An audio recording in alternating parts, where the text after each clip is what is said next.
Right. Shall we start then? Welcome to our last panel of the day, Security in the Age of Trump and Putin. Europe has really been able to develop and prosper the way that it did only because of the protection of the United States security umbrella. Previous US administrations have, of course, criticized the disproportionate relationship, transatlantic relationship in the past. They have asked for Europe to step up, to take more responsibility for its own security. But really, with the election of President Donald Trump, questions have arisen over the future of US engagement with Europe and in Europe. And so one question that we want to tackle on this panel is really whether Europeans are still underestimating the lasting nature of these challenges and what consequences they should draw. Trumpism and the changes in US foreign policy have, of course, also had consequences for NATO. There have been questions over the US commitment to Article 5, but also questions over whether the US would be there for crises that fall below the threshold of the Article 5 collective security guarantee.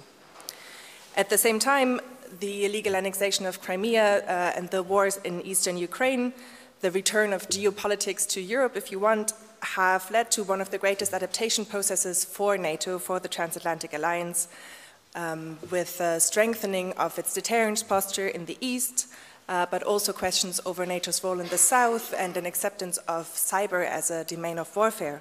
And so another question for us is, from a European perspective, out of this long list of strategic challenges, what should be NATO's priorities?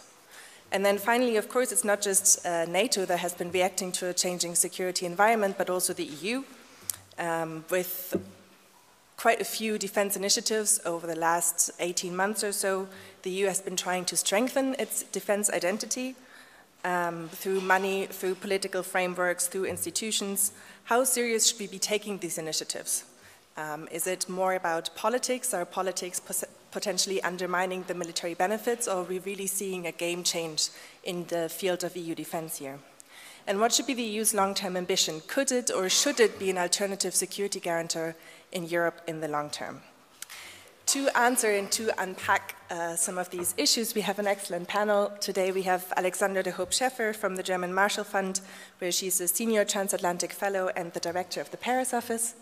We have Lord George Robertson, a former NATO Secretary General and a former Defense Minister of the United Kingdom.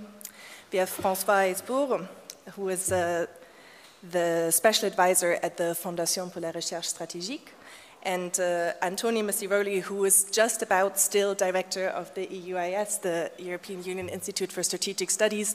And in December, I believe, Antoni is about to start his new job as Assistant Secretary General for Emerging Security Challenges at NATO. Right, we should jump right in. I'm giving each of you 7 minutes, and I'm going to try to be fairly strict on time. It's our last panel, but I'd still like to finish on time. Alexandra, would you like to start us off? Thank you, Sophia, and thank you for your invitation. I wanted to make two statements. One is that Trumpism pre-existed and will survive Trump. And secondly, transatlantic relations will survive Trump on the condition that we redefine as Europeans our way of working with the United States. And these are actually two issues that we're dealing with very closely at the German Marshall Fund of the United States. So I'll start with a very quick historical detour by alluding to Trump's predecessor, President Barack Obama. I think we made a mistake by thinking and waiting during 8 years for Barack Obama to show that he was a European president. And in fact, he was probably the first post-European American president. His personal political experience had nothing to do actually with Europe, and in fact he has not been a European president.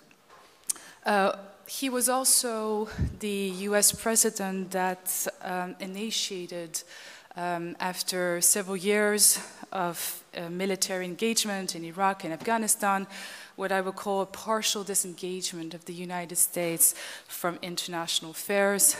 Two episodes that were particularly striking, especially from the French perspective, Libya 2011, and this whole story about the US leading from behind, and then 2013 in Syria, the red line that was not pursued by Barack Obama and leaving the French President François Hollande alone on the international scene, and he had to withdraw also from any military action.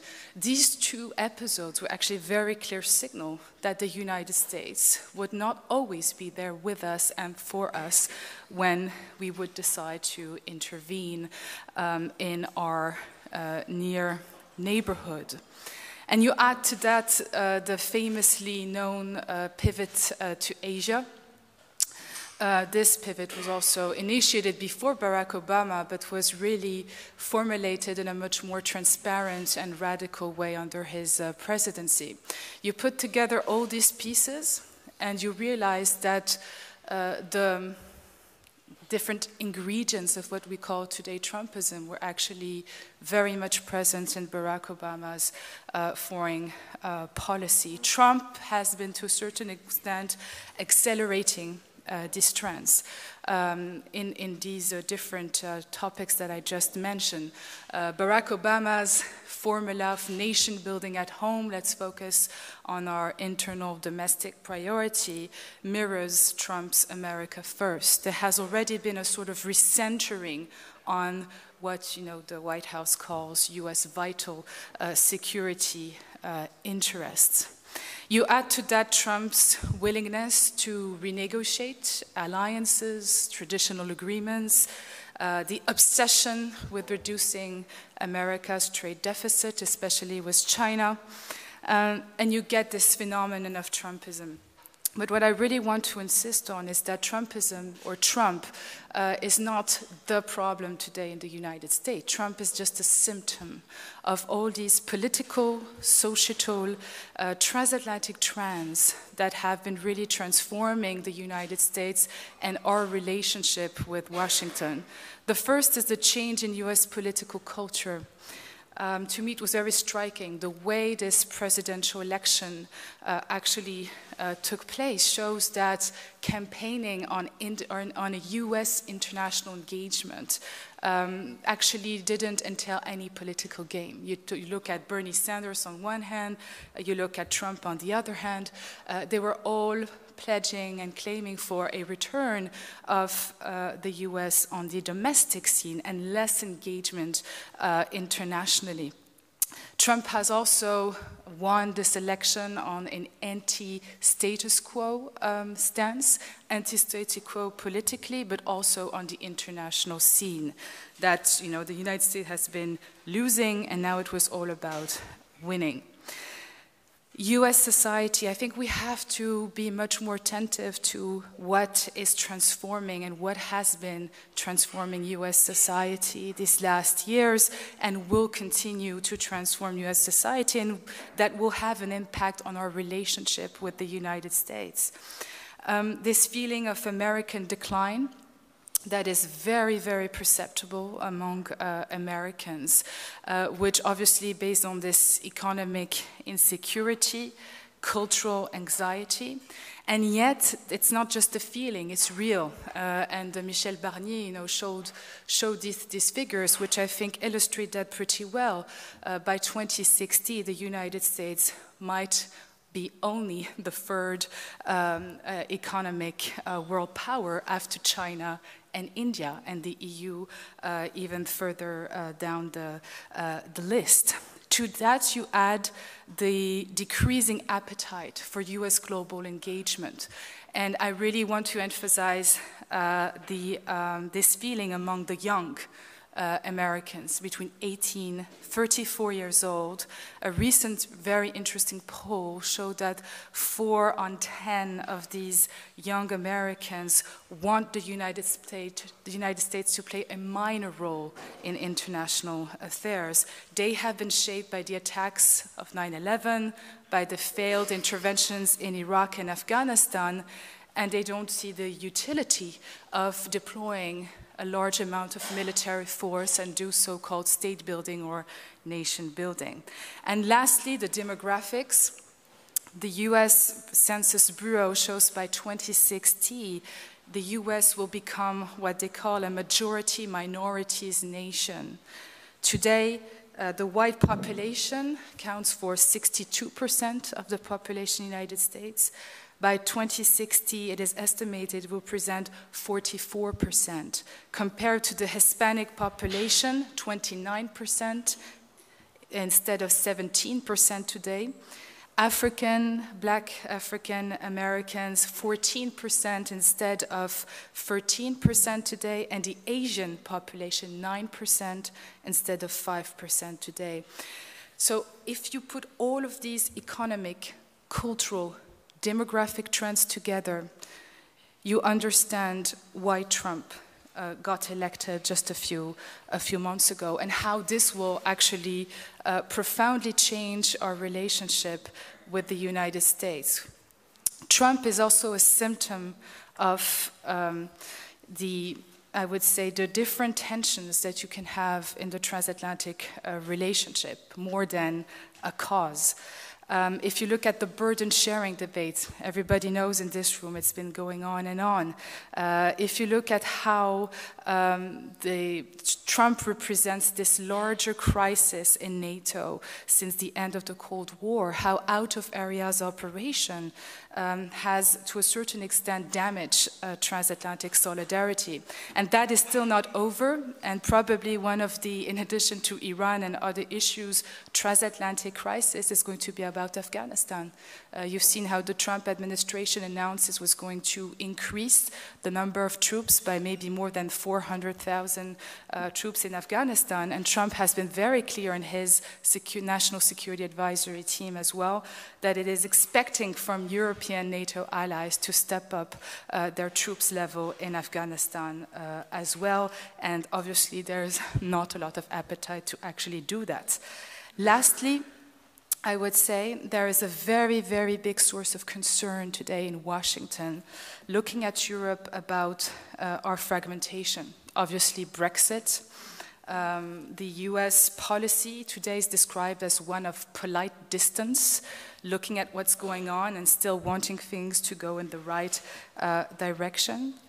And I would say, you know, we have been looking at this Trump administration by saying it has become much more unpredictable. But let's look at ourselves for a few minutes. We have become more unpredictable as well. Look at what's going on in Germany. Merkel used to be the pillar of Europe. German politics are turning very unpredictable. You add to that Poland, Hungary, and these internal fractures and certainties that we are undergoing ourselves as the EU are adding more uncertainty and probably makes it harder for us to keep united on key issues like Russia or the Middle East. I will conclude on the second statement I made, which is that transatlantic will survive Trump, on the condition that we redefine the way we perceive the United States in our relationship with Washington. Today, US policy vis-à-vis the EU is described by the State Department as a security-first policy. And in fact, if you look at the concrete, I would say, policy coming from the White House, the Pentagon, State Department, there has even been an increase of support of the United States, for example, to the EU Reassurance Initiative. The Trump advisors, when you tell them, you know, you have become much more unpredictable, it seems that you are moving further away from the EU, will say, well, don't listen to what we say, which is don't listen to Trump's tweet, but look at what we do. And we are even more engaged in the EU than under the Obama administration.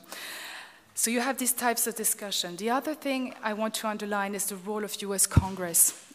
I've been meeting with a lot of US congressmen these last few months. Extremely interesting to see how Atlanticist this Congress has become, and defending the transatlantic defense status quo and resisting to Trump's attempts to undermine it. And you really have, on that level of cooperation, a real demand coming from congressmen towards their European allies, say, engage with us, we need to continue and foster this transatlantic link, even though you think it's going in the wrong direction. Lastly, I think we need to clarify, probably among European partners, how we perceive today our relationship with the United States. Our relations to the United States differ from one nation to another. And this is very much reflected, for example, in the recent debates we had among Europeans about this very French concept of l'autonomie stratégique, strategic autonomy for the EU, around the PESCO, around President Macron's European intervention initiative. This has spurred a lot of debate. For example, Poland, the Polish are going to tell you, the United States is still very much engaged with us, and in the Baltic, Central European security, we don't see a lot of change. You go to Paris, you go to Berlin, to a certain extent here in London, you have a different perception of the transatlantic link. This feeling that anyway, the US is going to disengage from Europe and that we have to step up our cooperation. So I will end with what I will call this, Macron moment. I think there is a Macron moment, and I was very struck this moment, how this morning, how often Macron's initiative in terms of the European project and European defense cooperation was quoted. But there is also a Putin moment, there is also a Xi Jinping moment, and to a certain extent an Erdogan moment. And so how do we redefine European defense cooperation? How do we maintain the transatlantic link despite this, I would say, very complicated geopolitical transformation is to me the number one challenge. And I'll end up here. When you look at Iran, when you look at Afghanistan, when you look at post-ISIS Syria, all of these challenges today are managed, if I can say, in non-Western formats of cooperation. And it's true that one legacy of Obama's foreign policy has been to leave, in particular, Putin and Russia step in many of these foreign policy dossiers. And so the transatlantic link today is insufficient, and the challenge is to see how we can work with these countries that obviously don't share our values and often don't share our strategic interests, but that have become indispensable partners to try and find solutions to these crises where we all have stakes. I'll just end up here. Thank you. Thank you very much, Alexandra. That was some fascinating insights into the US sphere, but also self-reflections. It was almost 7 minutes. I'm going to be a bit more strict from now on because I can reach you better, Lord Robertson. But please, over to you. Inappropriate touching, strangling. Okay, I'll try and keep to it if I can. I used to joke when I was the European spokesman for the Labour Party that I could clear a room quicker than shouting fire by saying, "Can I explain to you the implications of the Maastricht Treaty?" But now it's if we talk about European security policy, the audience diminishes quite dramatically at the end of a heavy day. But the fact is that is crucially important, and what Alexandra said is very significant indeed. Because we are living now in a world where there is an American foreign policy at all, it's confused. One senior senator said at a meeting I was at recently, American foreign policy is somewhere between Jim Mattis and Steve Bannon. And he said, "I feel like the guy who follows the elephant in the parade." The seniority of that individual gives you an indication of how bad things probably are. So, where are we? The sort of questions I've been asked in terms of Article 5, Sub-Article 5 and NATO post-Trump. Well, I invoked Article 5 of the North Atlantic Treaty on the 12th of September 2001, and I think apart from its value and utility at the time, it was also significant for the future as well. Because what it showed was that in a circumstance where something had happened, the alliance created in 1949, where the assumption was that Article 5 was purely and simply about a Soviet invasion, could do it again, and I think that mattered. So that for any potential adversary at the present moment, the existence of Article 5 is like that parking sign that I've seen in New York, an official parking sign which says, "Don't even think about parking here." So there is, a bright red line, which I think is respected, and it means perhaps that let us say, Russia looks towards the countries that are not inside NATO rather than those who are in NATO on the edges of Article 5. So the question, though, can be posed, would Article 5 be invoked again? And opinion polls might suggest that in Europe, it is unlikely that Article 5 would be invoked if there was a Russian invasion of Estonia, which can be done in a morning. And there's a suggestion that it is too big, that sort of thing. We're not going to World War III for Estonia. But actually, if you'd done a paper exercise before the 12th of September 2001, and you'd asked the question in the seminar with the experts, let us say that 2 civilian airliners crash into buildings in New York and 1 building in Washington, would Article 5 be invoked? The chances are, after very solemn discussion and role-playing, people would conclude that's not what Article 5 was about. But in the event it was, and it was invoked, and I believe that that would happen again. And we should not, therefore, sort of build our own pessimistic scenarios based on the fact that there wouldn't be confidence. The situation has not arisen as it did in 2001. If it happened again, it would, and I believe that any adversary would come to that conclusion. But for the good reasons that Alexandra has explained in greater length than I intend to go to just now, the reality is that post-Obama and post-Trump, Europe is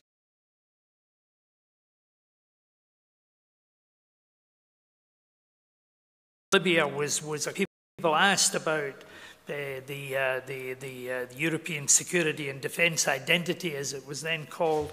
You say the day will come when the Americans won't want to get engaged, where the Americans will say it's your problem. You're responsible for 1/3 of global GDP like us, so you can look after your own backyard. And that day came, and it came in Libya. And after 11 days in Libya, we ran out of munitions. And Secretary Gates made a huge row about that at the time. The reality is NATO reconfigured to allow a certain number of countries, not all of the countries, to be involved in that. And we found ourselves wanting. So if we're going to do something, and it's not just in defense terms, but in security diplomacy as well, then we've got to be real about it and not just talk about it. So the new acronym is PESCO. I have to admit that a few weeks ago when somebody emailed me and said, "What do you think about PESCO?" I actually had to Google it to find out what the latest acronym was, and that is PESCO. And I was refreshed from the Lisbon Treaty as to what this actually meant, the recreation of the inner core of NATO. Well, fine. Sounds good, looks good. It's got a website, a brilliant website, I must say.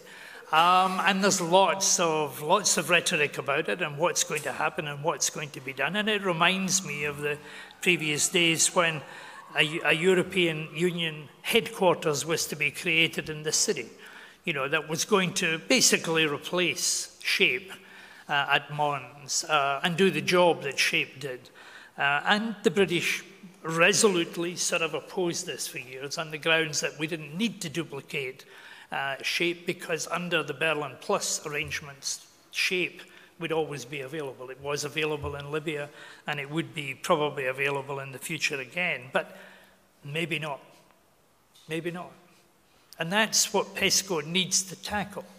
What are we going to do about the capabilities of the European Union? And I said the first day on the 15th of October, 1999, when I took over at NATO, I said my three priorities were capabilities, capabilities, and capabilities. Because without the proper capabilities, the rest of it is really sort of a paper tiger. And I know that when I was in Moscow last week and talking to some senior Russians, that they said, you know, why are people so nervous about us? We spend a fraction of what NATO countries spend on defence, which is absolutely true. And the individual said to me at the time, well, we spend on what we need to spend for our national defence. We're not global anymore. Interesting concept. But the fact is that actually when you look at European defence, we are nowhere near ready to stand on our own 2 feet. France and Britain make up 50% of all European defence expenditure and about 70% of real capability. Countries in European NATO, for example, the differences in methodology allow countries to achieve the 2% that Mr. Trump is so obsessed with, without actually contributing much in the way of warfighting. Belgium spends 33% of its defence budget on military pensions. That doesn't add to the capability of defence there as well. And even if Belgium spends 33%, France spends 24%, Germany spends 17%, and the UK managed to get over the 2% last year by adding in its military pensions, even although they are not as big as that. So the reality in terms of real solid capabilities is that Europe is not yet ready to stand on its own 2 feet. And there are structural and procedural issues now going to be involved with the fact that France and Germany together make up such a large component of the deployable and sustainably deployable forces in Europe. And one of these countries is not going to be in the European Union, is not going to be in PESCO, will not be in the European Council room when decisions are taken on military or strategic approaches, will be in the room as a contributor nation, as a visitor, like Turkey, but will not be there when the exit strategy is decided by the politicians in the European Council. So there are serious problems ahead with PESCO, which, strangely enough, don't appear on the website. Thank you so much. That was 7 minutes exactly, and very interesting 7 minutes at that. Antoni Missiroli, you haven't had to look up or Google PESCO recently. You've been possibly involved in the website. Could you talk us through some of the EU's defense initiatives?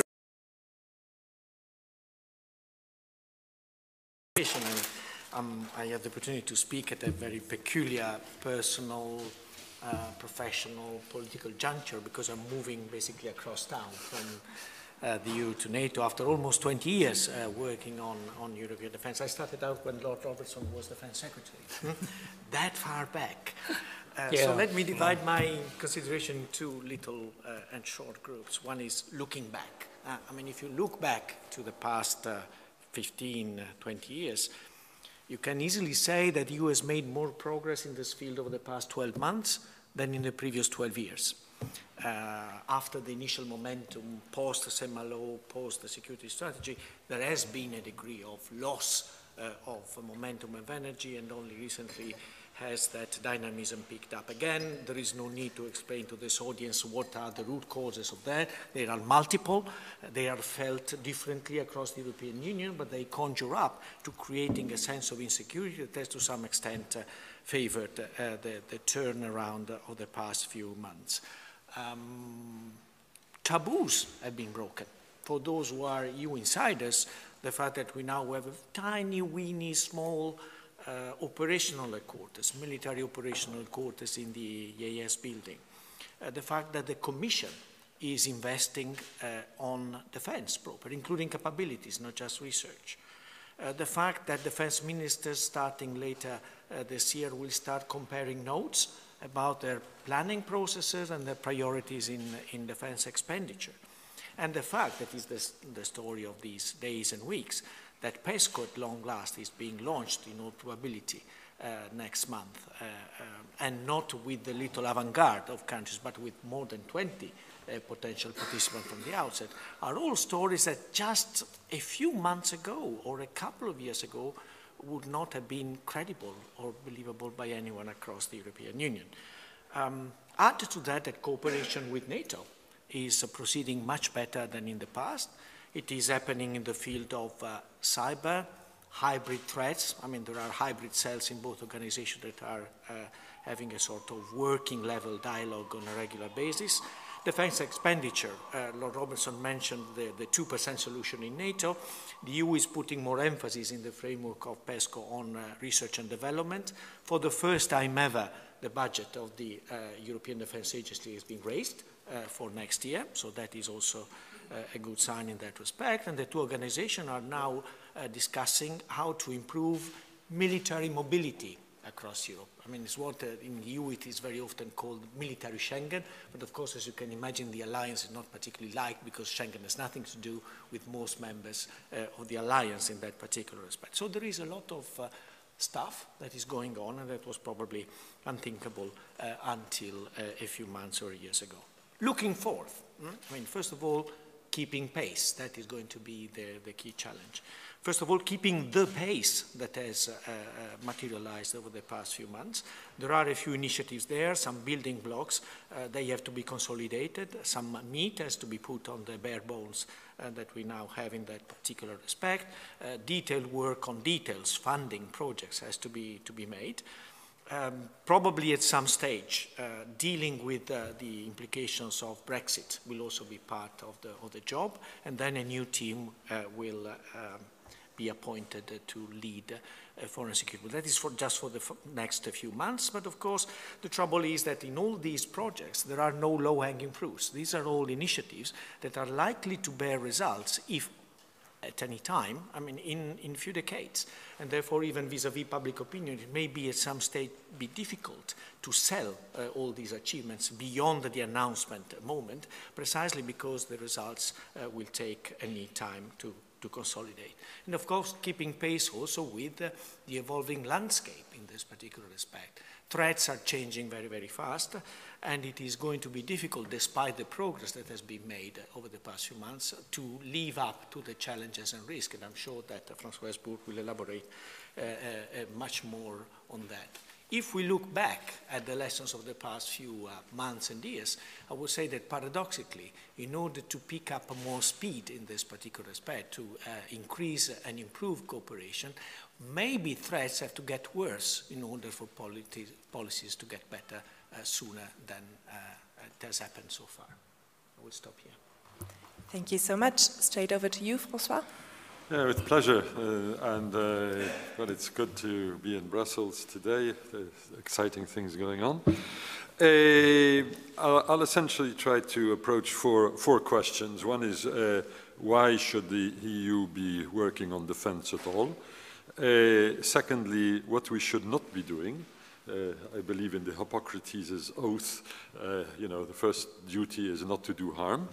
Thirdly, what we should be doing, and sometimes are actually. And fourth, the money issue. Now, why? Why are we talking about EU defense now? For me, essentially three reasons. One is that we have to increase the hedge vis-à-vis the uncertainty of the American commitment. We don't want the Americans to leave. We may not even expect them to leave, but we have to assume that the possibility is much higher than it used to be, and in part for the reasons indicated by Alexandra. She was right about President Obama entirely. The alarm bells started ringing in Paris in 2011 in the mild form, and in 2013 extremely noisily. So we have to hedge, and that of course means effort, organization, and so on. Secondly, we have to cope with an array of threats, only part of which part of which are amenable to the NATO approach. When you're talking about counterterrorism, you are talking about a very, very broad spectrum indeed of competencies and methods and forms of cooperation and so on. And therefore, because the European Union is a space for security, and because security is now very much part of defense, the EU is getting much more involved than it used to. And the same applies for so-called non-linear warfare when it is waged by nation states, including our Russian friends. The third reason, which is a reason which flows from recent events, is that we have to find a way for mitigating the consequences of Brexit. And I'll come back to that. What should we not be doing, or not as much as we sometimes would be tempted to do? Well, the first is that we should not systematically compete with what NATO does best. What does NATO do best? Producing interoperability. I would put very high up on the list. And the second one is on, the second thing it does best is both upstream force planning and operational planning and conduct of operations. I don't have any particular axe to grind against the EU military headquarters, but I must say that not a single EU operation did not happen because somehow there wasn't an EU military headquarters to handle it. This I would put very low on the list of things that we should be doing. We should also not hope for a quick fix on the rapprochement of strategic cultures.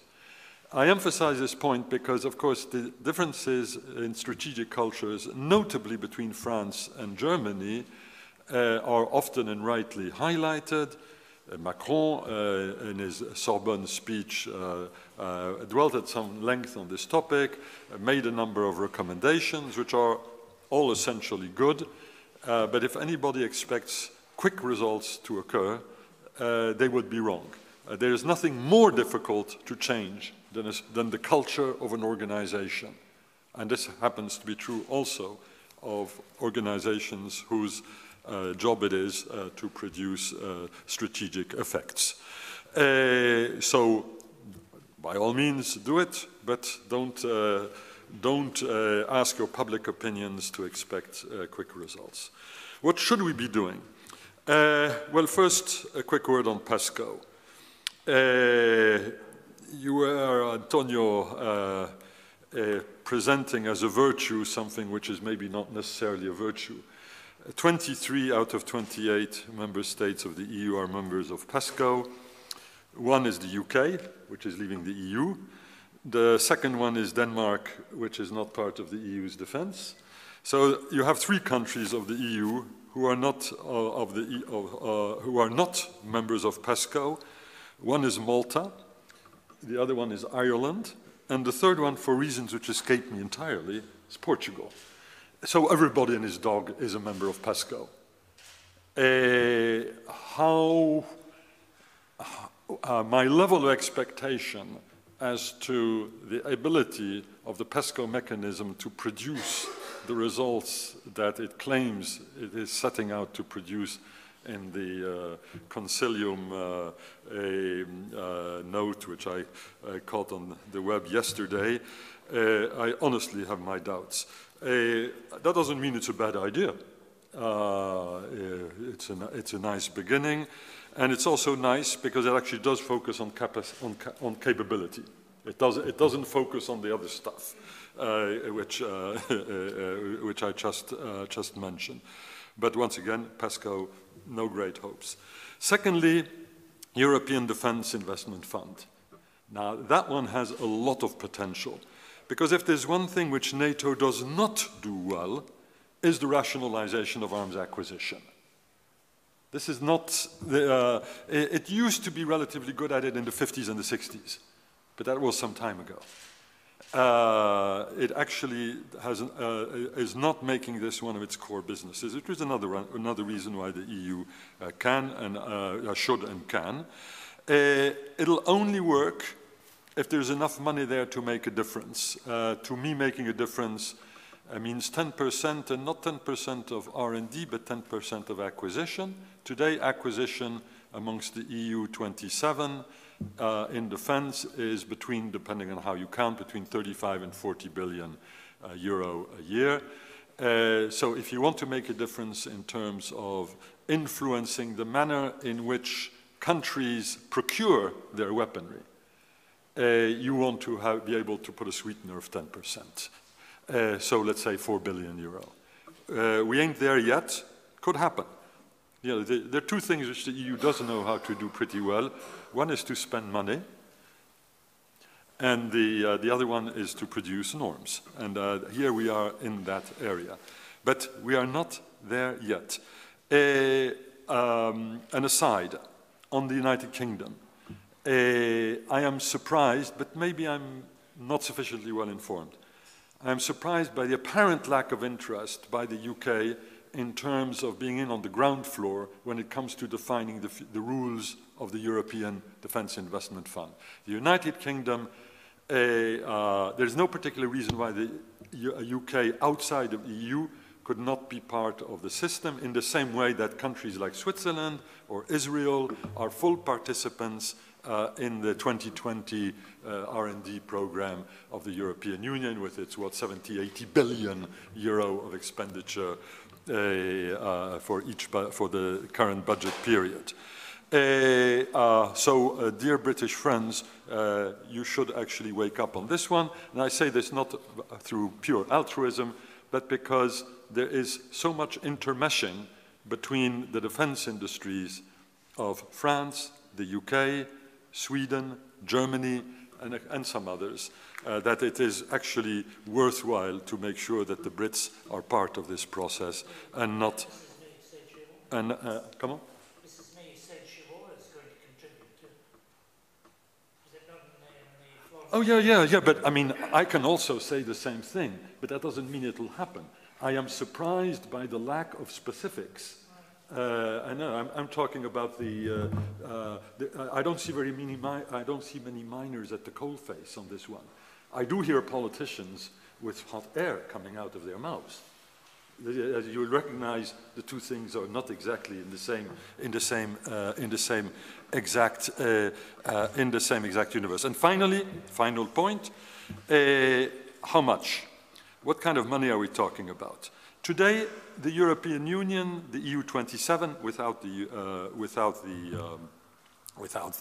UK, we spend 3 times less than the United States on defense, and we tend, on average, to have 3 times the number of different sorts of defense equipment for each basic capability. This is obviously not a way to produce efficiency.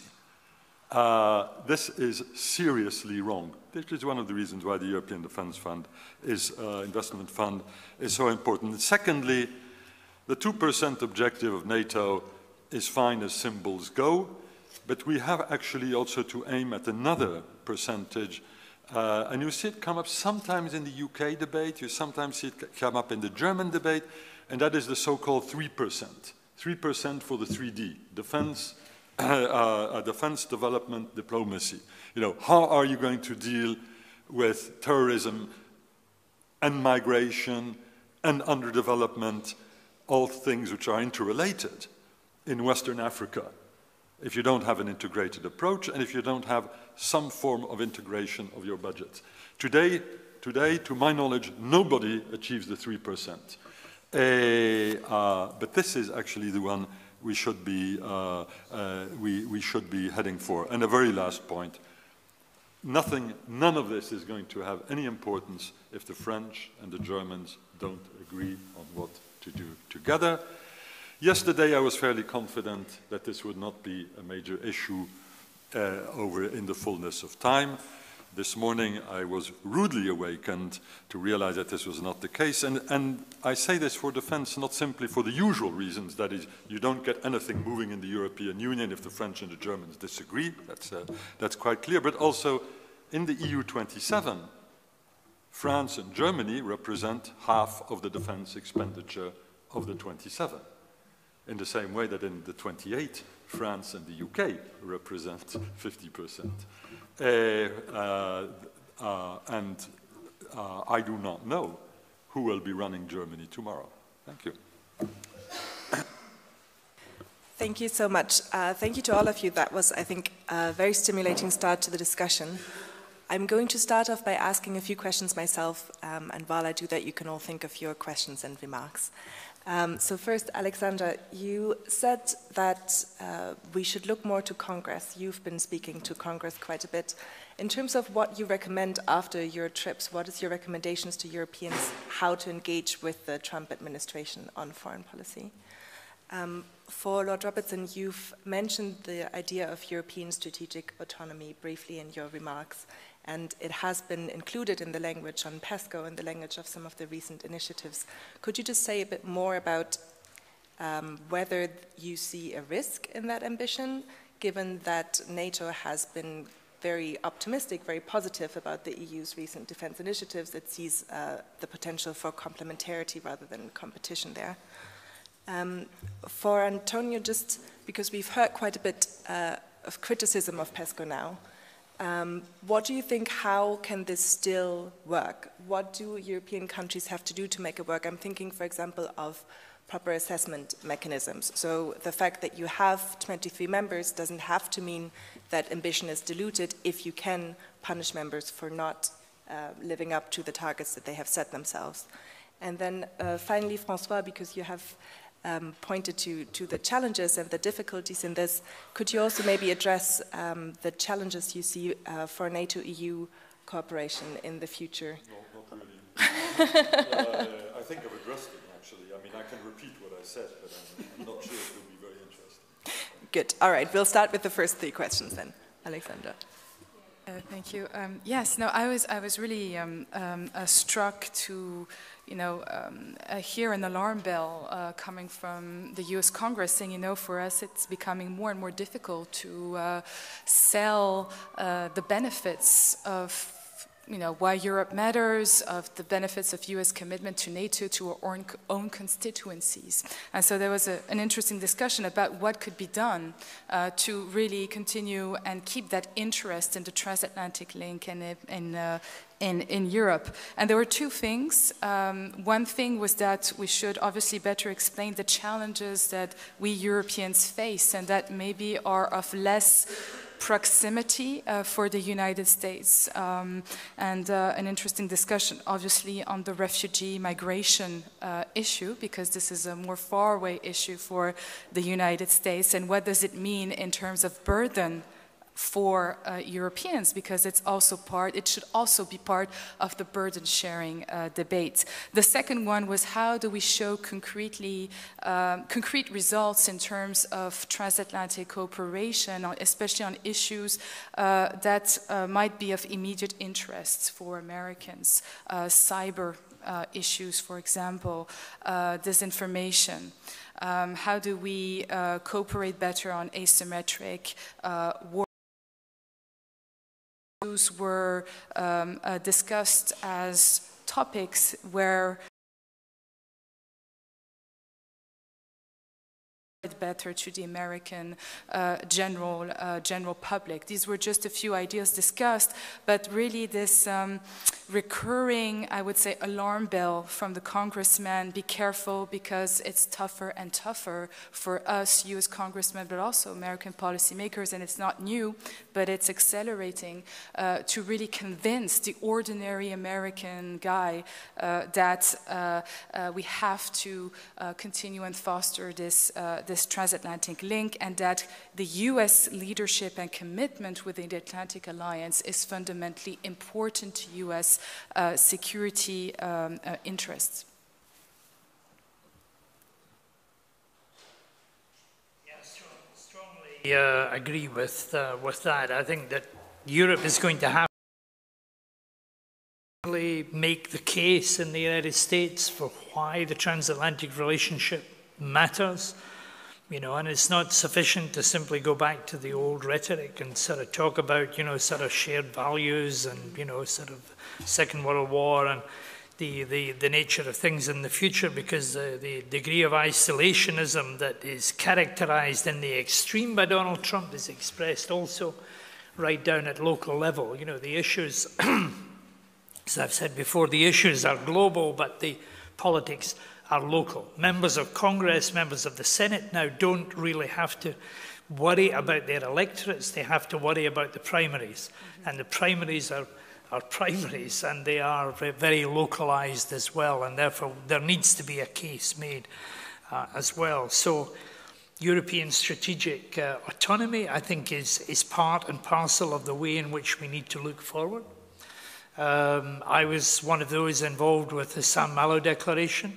I think one of the biggest, the major achievements I had in NATO, unbeknown to the vast majority of people, was the Berlin Plus arrangement, which is honoured in the spirit, if not the letter, but the giving access by the European Union to NATO, i.e. American capabilities when NATO wasn't involved, right through the ESPC and ESPI and now PESCO as well. All of these initiatives designed to produce a complementarity in Europe with NATO and with the United States, giving a degree of autonomy without duplicating or competing with what America is doing. So there isn't a risk here involved. There is a risk if we try to build capabilities or build wiring diagrams that are not connected to the right capabilities.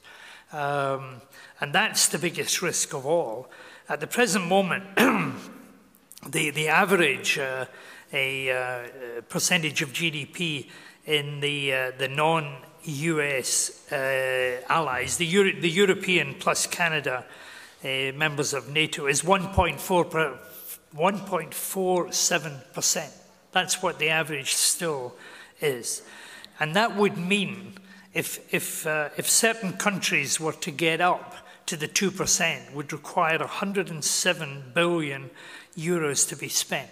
28 billion euros in Germany, 17 billion euros in Italy, 15 billion euros in Spain, 12 billion euros in Canada, and even 5 in France. Now, these are unimaginable figures just to get up to the arithmetic level, never mind the problems that have to do with capabilities. And I think, you know, from the point of view as a European taxpayer, you know, the situation where we've got 1.8 million personnel in the European NATO armed forces, and roughly 3% of them are deployable, so on a sustainable basis, means that we are wasting a huge amount of money.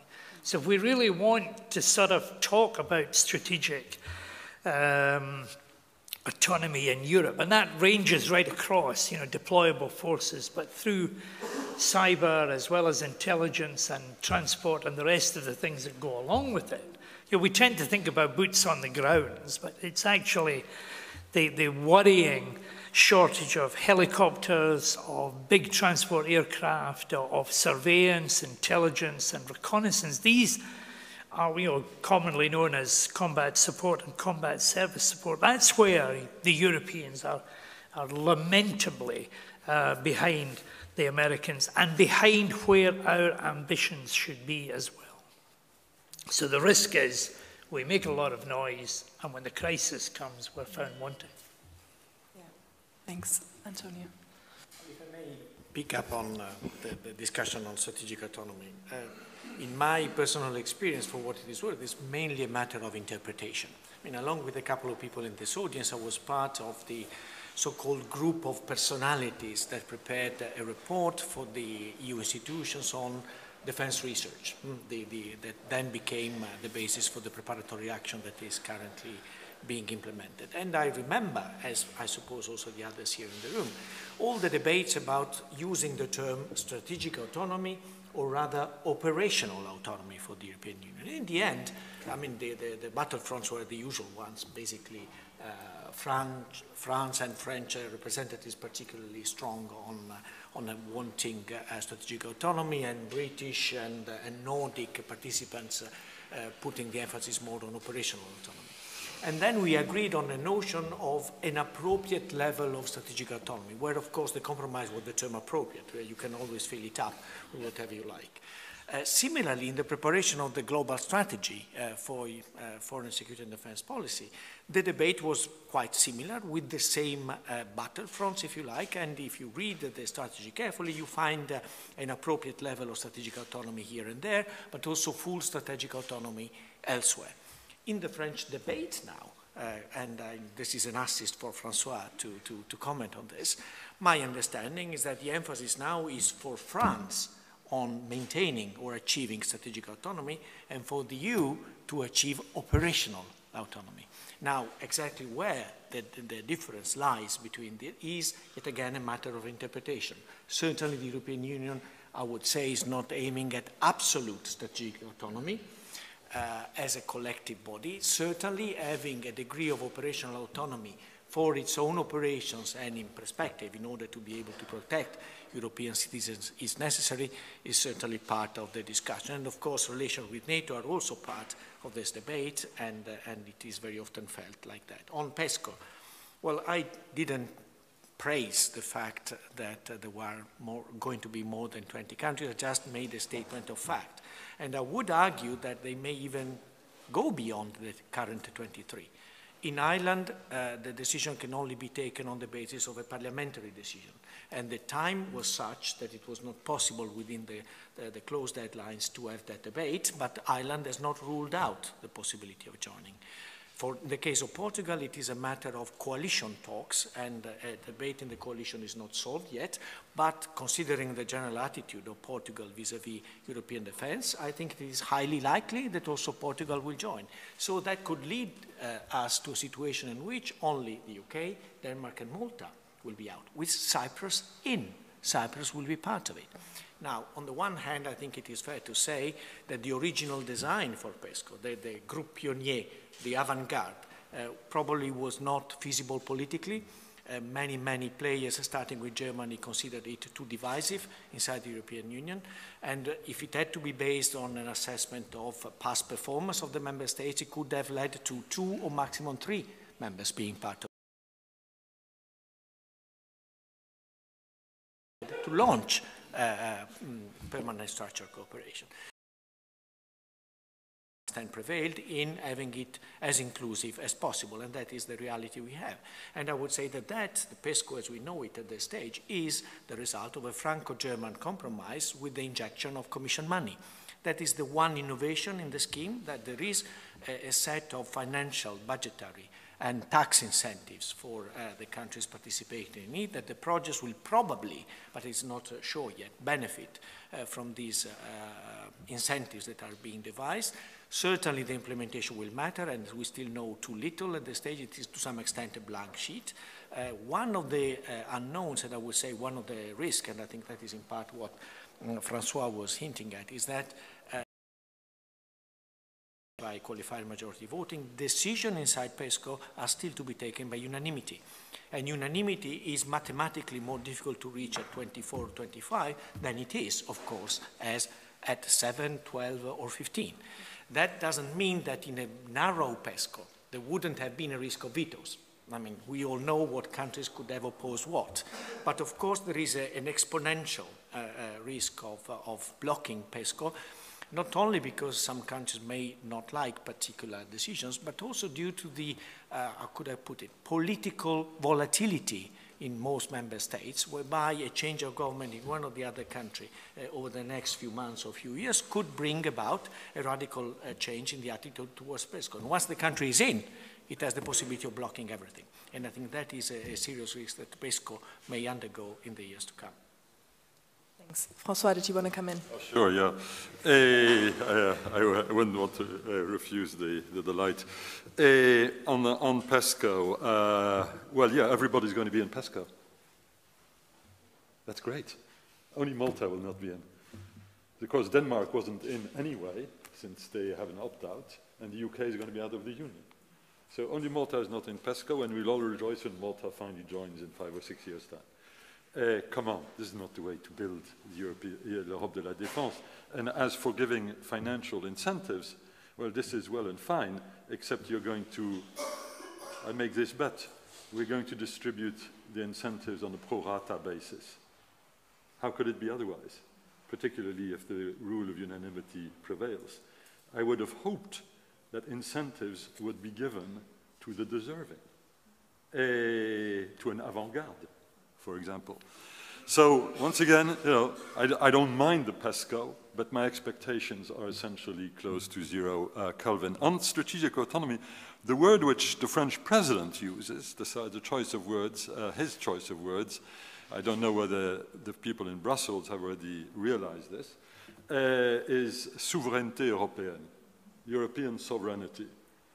Not exactly the same thing, because he ties this to another one of his tropes, which is l'Europe qui protège. European sovereignty, for example, is the ability to design and implement an integrated policy to deal with West Africa, to have an integrated policy to deal with the external borders of the Union. Whether this is strategic autonomy or not, I don't know. I think the debate about strategic autonomy has ended up like many debates in Brussels, like a debate on the sex of the angels, operational autonomy, strategic autonomy. Where does one begin? Where does the other end? I don't know. But the new factor in the semantic debate is souveraineté européenne. And finally, a word on Asia, which was mentioned quite rightly so. As time goes on, America's primary diplomatic and strategic concern will be the relationship with China. And that will, as a knock-on effect, become a litmus test for American-European relations. The United States will not look with very happy eyes at a Europe which would be spending its time helping China achieve its strategic goals if those goals do not meet with America's acquiescence.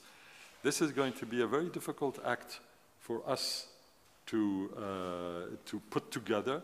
It's early days. We can still, we have time to learn, but we'd better start thinking in those terms. How are we going to balance our relations, our economic, overridingly important economic relations with the largest economic power in the world, China, as was pointed out earlier on, and the strategic relationship with the US, knowing that the US will make its strategic relationship on Europe contingent on the manner in which we deal with China. This is a really, really a big issue, and along with it there comes a narrowly strategic issue, one which George reminded us of in its first application, which was Article 5 after the 9/11 attacks. The Article 5, which the Americans are expecting, is not simply the Article 5 in Europe, it's the reverse Article 5. If North Korea shoots a rocket at Guam, which is American territory, Article 5 under the NATO treaty should be invoked. Now, there are countries, I think, like Britain or France, who have actually given some thought to the question.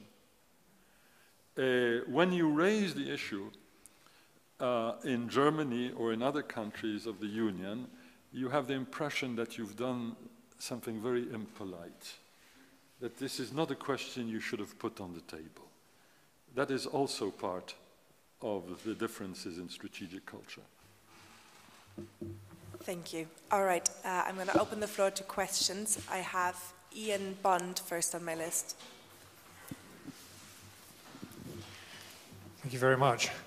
The session was entitled "The EU in the Age of Trump and Putin," and we heard a certain amount about Trump and practically nothing about Putin.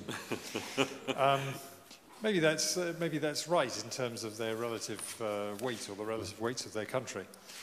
But given the amount of trouble that Putin has caused us over the last, well, I'd go back to 2008 actually, so over the last decade or so, what have we learned? You know, have we looked carefully enough at what Putin has been able to achieve in terms of damaging the interests of the West?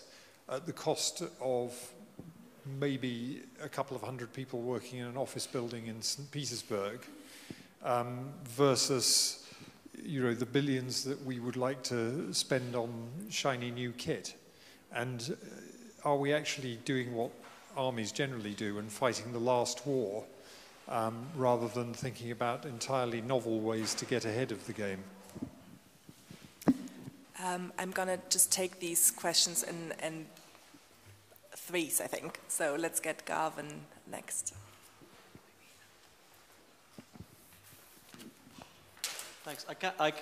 I must apologize for bringing up the rather parochial question of the United Kingdom in this wonderful strategic discussion that has gone as far afield as Asia. But in what Lord Robertson said about the various things that were now, and Antonio, the various things that were now being done in the EU.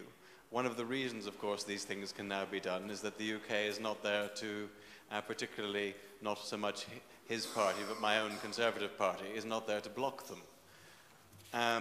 But this creates a complex political challenge for what should be a unified European, if not necessarily EU, approach to defense and security, which is that the EU would like to ensure that the UK's involvement is not too deep in its own structures, and the UK is not somehow trying to backseat drive European policy, having left the EU.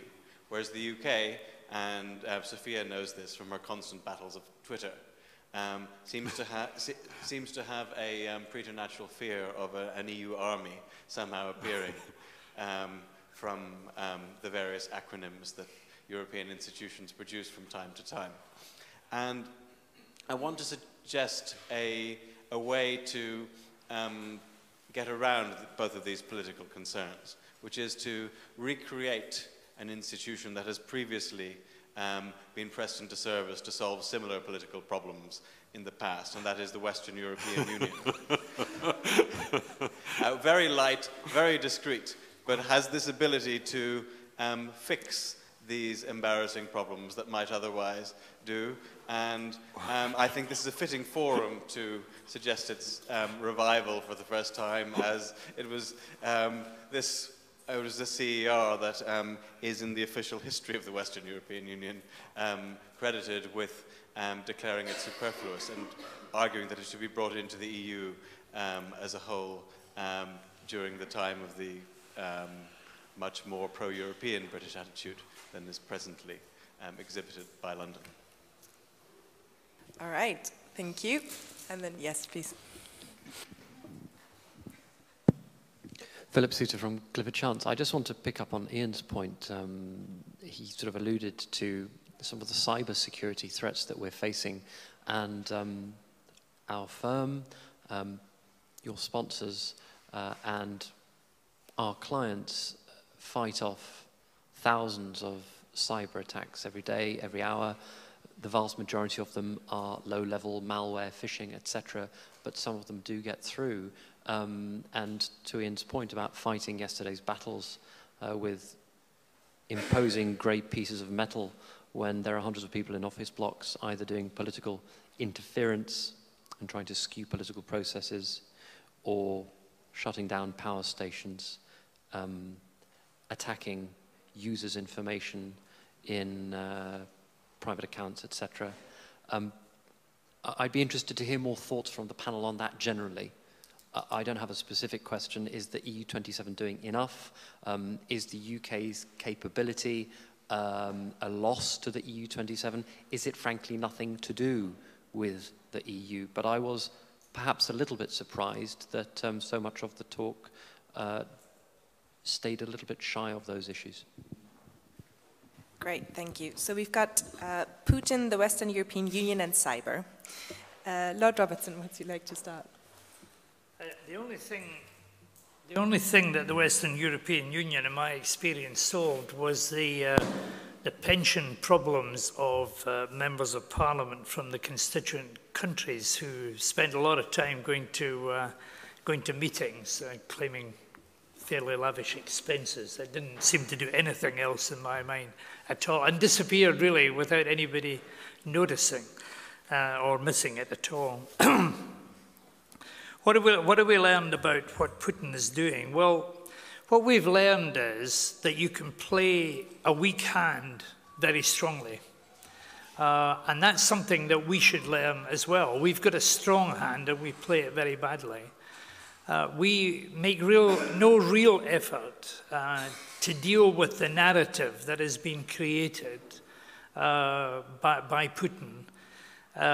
You know, the controversy over RT in Russia today has brought to the surface the way in which the Russian sort of propaganda machine has been so effective. It's not just in cyber, it's not just through Twitter and Facebook and affecting elections that way. Well, you know, we live in an open society. We can do something about that. We can correct that. There's no reason why they should have the upper hand in terms of articulating their narrative against our narrative, which is in any event much stronger. But we do so little to actually proclaim the values that we hold dear and for which the European Union and NATO and other global institutions stand for.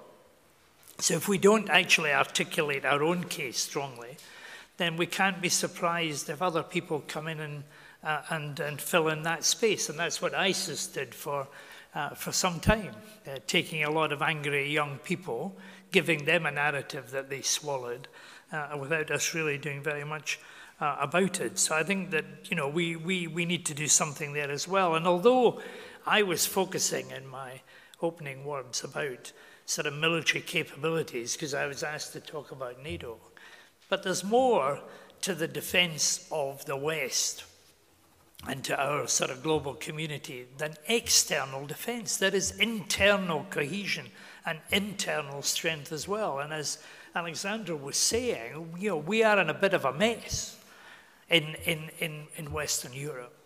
Internally, we're a bit of a mess. So we're vulnerable in that respect to those out from outside, whether it be Vladimir Putin or the forces of ISIS or of Islamic extremism. And we need to sort of focus a little bit on that. And that is one of the roles for the European Union. Western values, as we heard in the last session, are universal values.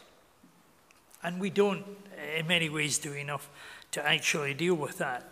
The cybersecurity question is a big question. Are we doing enough in terms of the effect that cyber can have on us? Well, NATO and the EU have both set up, you know, specific programs involved in that, and I hope that they will get the funding and they'll get the support to do that. But Michel Barnier was talking this morning, if I remember the detail rightly, about the UK not having access to the agencies on the basis that they thought, which seemed to be suggesting that some of the cooperative agencies that exist within the EU now would not be available to a Brexit Britain after we actually leave. Now, that sounds to me, although it might be logical in terms of Brexit is Brexit, as weakening the common solidarity that we should be having over an area where only cooperative action is going to work. François. Russia, Ian's question. Russia is the largest country in the world. It sees itself as a great power, and it has the GDP of Spain. These, for me, are the three bases if one wants to start wrapping one's arms around Russia. In order to cope with this situation, Russia has done a number of things. First, and contrary to all of its historical experience, it has become an agile power that is capable of taking decisions rapidly and implementing them equally rapidly. Think Crimea, think Syria, to take the strategic realm. This makes Russia akin to other countries which try to leverage a situation of relative weakness. Take France, take Britain, take Israel, where we manage to punch above our weight, by being quick, adaptable, flexible, agile. Russia has become like that. We're not used to this. Secondly, it is clearly moving towards a spoiler situation that is demonstrating to America that it has the option of moving closer to China and vice versa. And this will increase over time. Thirdly, in order to leverage, once again, a position of weakness, it is an omnivorous power. That is, it uses every means at its disposal. It weaponizes anything that walks, talks, or crawls.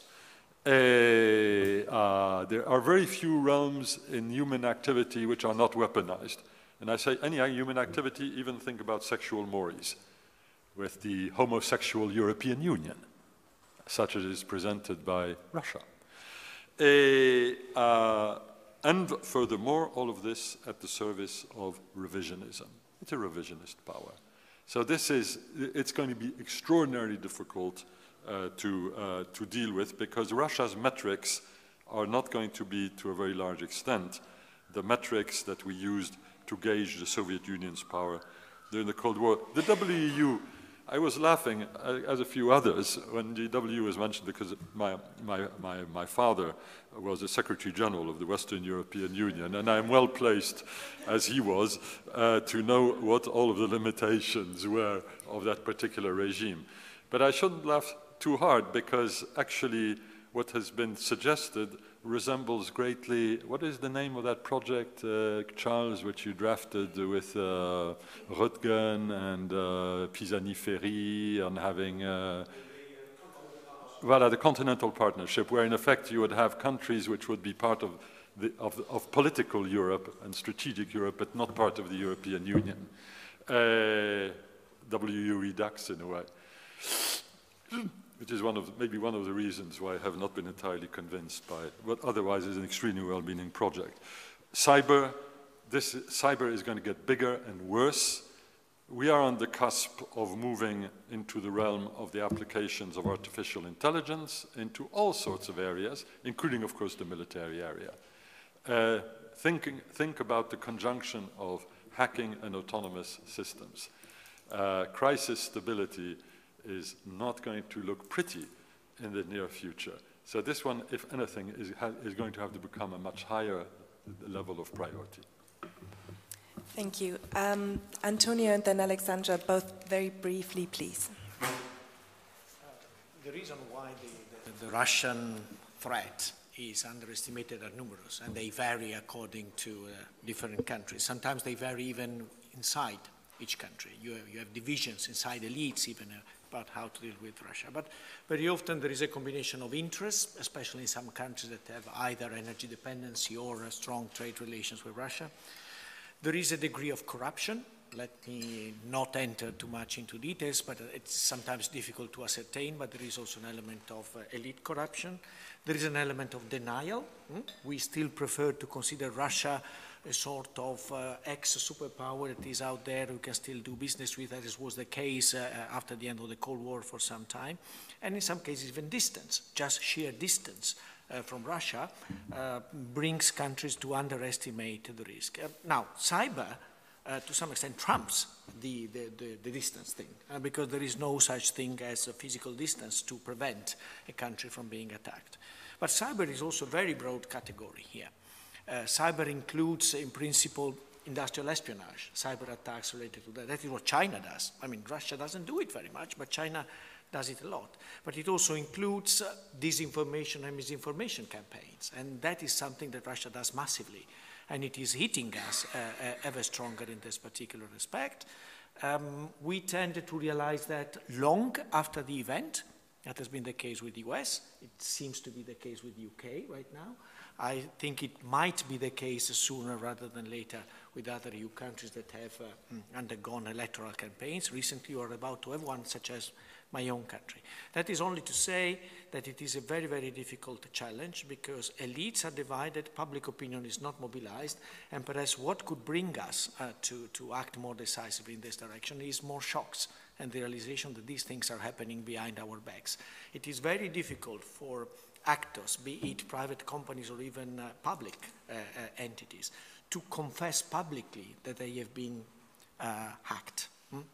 There is also an issue of public security related to that. You don't want to terrify the population by saying we are very vulnerable. And therefore, this is the kind of issue that is unlikely to emerge very often in the public. It is not by accident we are hearing more now because it's coming from Facebook and not from other places in this particular respect. So I think we have to be vigilant in this area. As for the UK, if I may just add one note, one of the most frequently asked questions is what is going to be the effect of Brexit on security and defence. It is very difficult to say at this stage because it will depend very much on the terms of the divorce when that is going to happen. Normally, the traditional arguments are, well, the pool of forces available to the EU will diminish dramatically, and we are all aware of that. At the same time, of course, that pool of forces and capabilities coming from the UK was very often devoted to operations and activities that were conducted in close cooperation with NATO. So since the UK is remaining in NATO, that is an issue that to some extent could be diluted by the fact that high-end operations, be it in the Balkans or the Persian Gulf, have always been conducted in cooperation or in parallel between the European Union and NATO. So to some extent, that is something that dilutes things.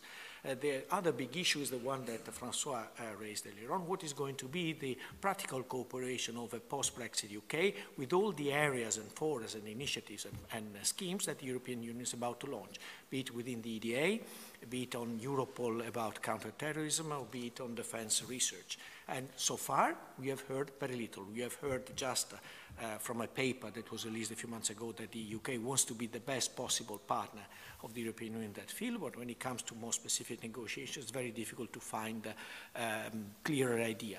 There is also an issue related to the fact that, for instance, Norway and Denmark also have bespoke deals, either with EDA or within Europol, and the UK clearly doesn't want to have a similar deal. They want to have a specific and peculiar deal, and of course Norway and Denmark are trying to oppose that from happening because they don't want to go back to their own public opinions by saying the UK has got a better deal than we have.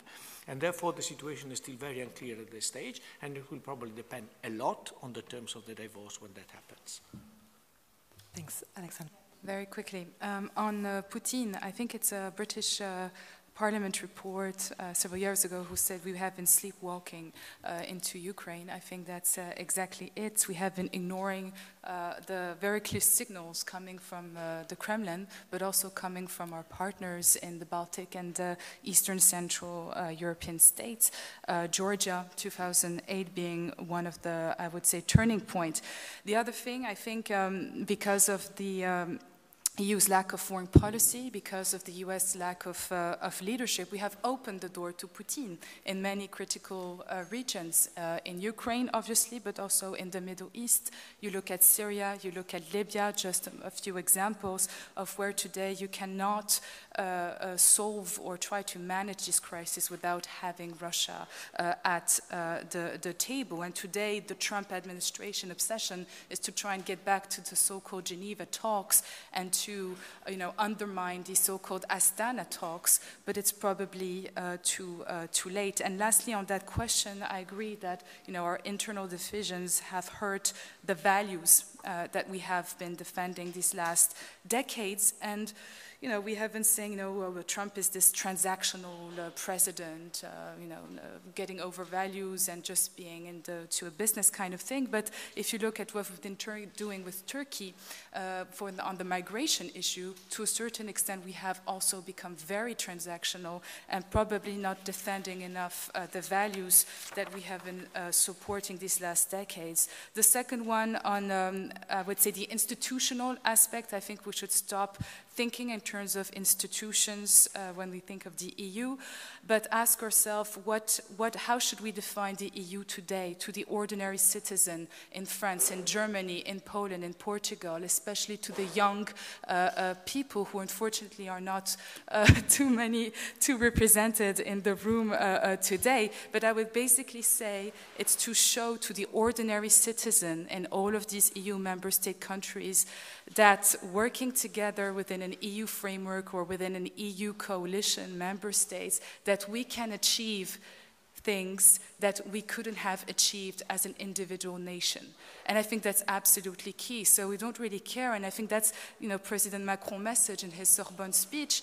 Let's get rid of this sort of instrumental approach of the EU, and let's go into the concrete outcomes that result of what we can achieve together. And the last question on the cyber, I mean, we have to also put it back into the context of, you know, when you talk to Russians about this issue, they always, you know, allude to the US support to the so-called colored revolutions in Ukraine, in Georgia in the year 2000, which is exactly a sort of electoral interference via NGOs, etc. And they're going to say, well, you know, the West in our neighborhood, in our periphery, well, you're going to watch and see how we are going to also try and reshape your domestic politics. So it's a sort of retournement de l'histoire that we are actually seeing, and obviously we are not prepared to deal with these threats. And this is precisely the issue where both EU and NATO should have an action plan, un plan d'action to implement very quickly. Thank you very much. We've come to the end of a fascinating panel at the end of what I thought was a great conference, and all that's left for me to say is to thank all the panelists, thank all of you for participating in the debate, and thank our sponsors for this conference. Thank you very much. Have a nice evening.